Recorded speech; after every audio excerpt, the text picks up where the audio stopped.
जिंदा लाश बन के जियाता हो तोहरो दीवाना हो।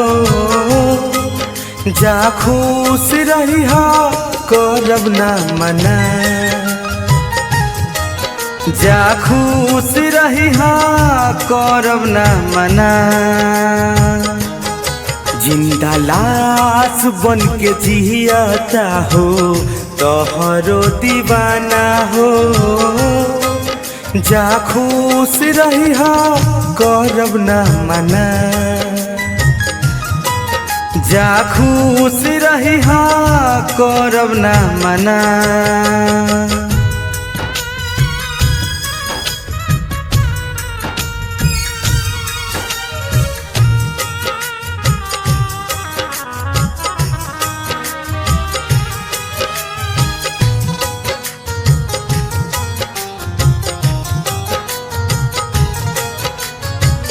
केहू कहे पागल बा केहू दीवाना हो।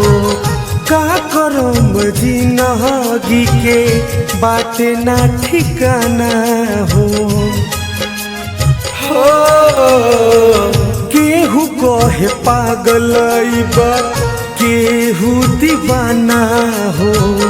का करम जिंदगी के बाटे ना ठिकाना हो। दर्द लेके जी ले हब रोकी का जमाना। जिंदा लाश बन के जियाता हो तोहरो दीवाना हो। जा खुश रही हो करब ना मना,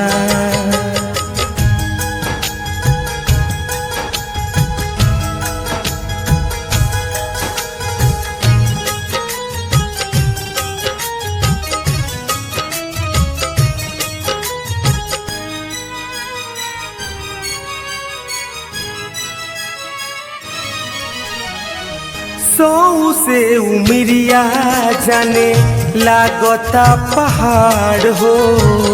दोष बा तुहार की दोष बा हमार हो।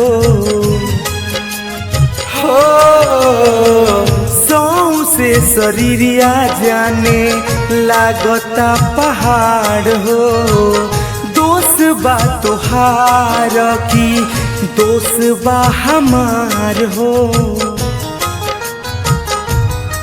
भुअर लकी नहीं करी है तोह के मना।